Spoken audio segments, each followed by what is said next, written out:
where does Akothee get all her money? So she left her mother-in-law's home, we know that. She went to live at Kanga, where she started an omena business to raise money for her school fees and family upkeep. So she sold omena at Kanga market, which for many people is would be a very humbling experience. Yes, especially for the educated folk, the guys who had gone to university, they wouldn't imagine themselves going to sell omena. Perhaps it's not so humbling for somebody who had cleared, who had not even cleared, Form 4, but was trying to clear Form 4.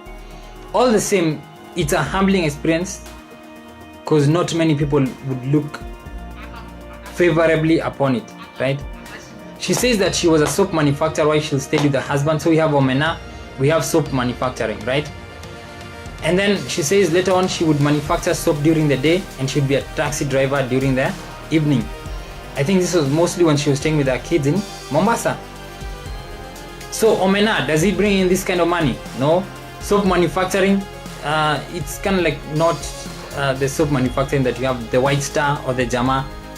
It's the localized kind of soap manufacturing where you have your own chemicals, and it's a bit dangerous, but yeah, people do it, and it's safe when you do it properly. And it's mostly to sell it, one store at a time, one shop at a time. It's not the White Star kind of thing, so it doesn't bring this kind of money. She says that she had a restaurant at Shanzu. She was the singer, she was the waitress, and she was the cook.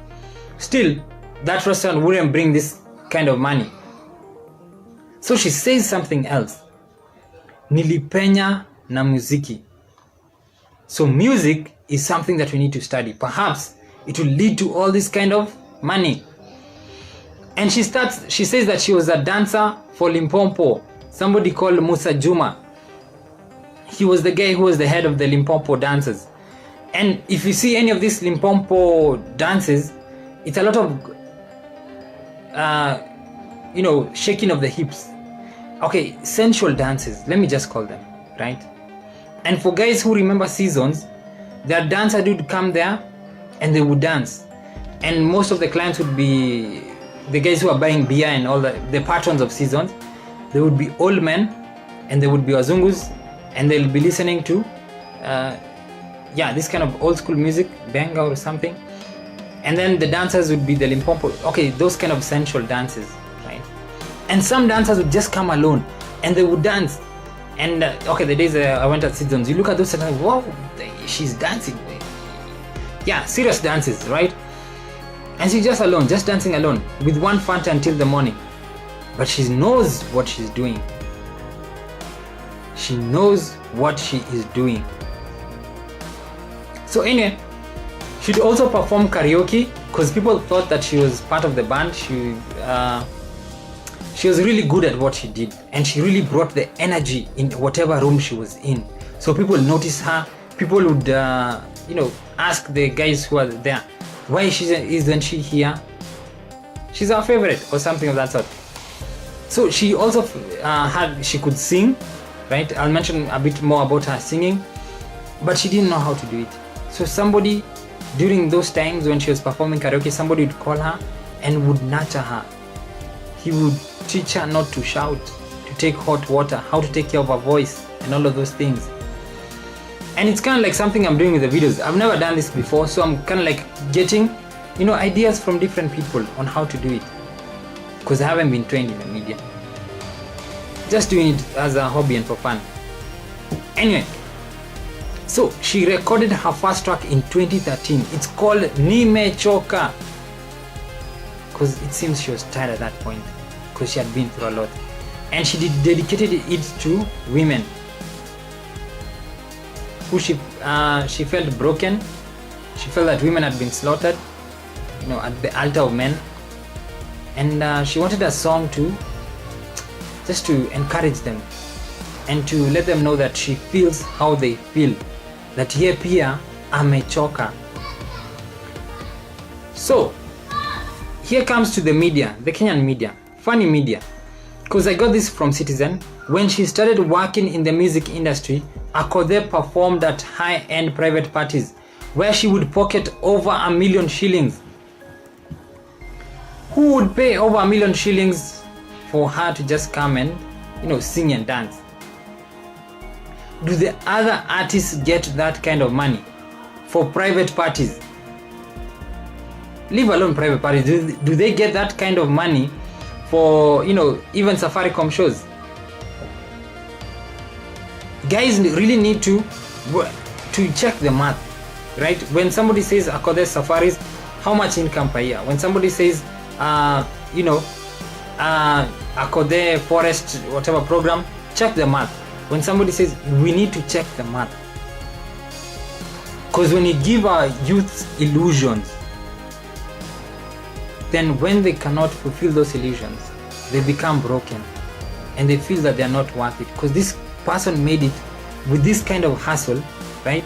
Like the forest, the eucalyptus things, or the tours and safaris, but they are not making it. So what is wrong with me? If we do not tell them what happens at the back, then, we make a lot of people lose hope unnecessarily, right? So the media needs to be more critical when they're given these figures or they're given, numbers, because I don't believe people would pay millions for just somebody to come and perform at their parties. But who knows? Perhaps they do. And there's a time when Huda said that people would pay her to be at her parties, and people really questioned her just to be there. You'd pay that much. And perhaps we need to question a bit more and tell our youth the truth. We should not make them feel as though they are the ones who are failing. Tell them the truth about the system, about what happens behind closed doors, so that they can truly know how to evaluate themselves. So anyway, she says that she got these millions, she invested in real estate, Akothee property, she expanded her transport business, Akothee Safaris, and she injected this cash into businesses, grew. All that kind of rosy stuff. For anyone who has done business, for anyone who has tried to do business, even if you didn't succeed, we all know how hard it is. It isn't that simple, where you just put in money and things continue flowing. Even getting that money is very hard. So she says the Kenyan music industry is finally accepting her. The fans, the media, and even fellow artists, they're accepting her. Even the corporates are embracing her. She gives an example of where she did her first corporate event for Chrome Mega Bash in Kisumu. And then she has collaborated with Diamond and Flavor. So yes, she did a lot of hustles, from omena to soap manufacturing to taxis to now to music, dancing, to karaoke, and now she's finally being accepted, and she recognizes that, from the fans to the artists, fellow artists, and to the media.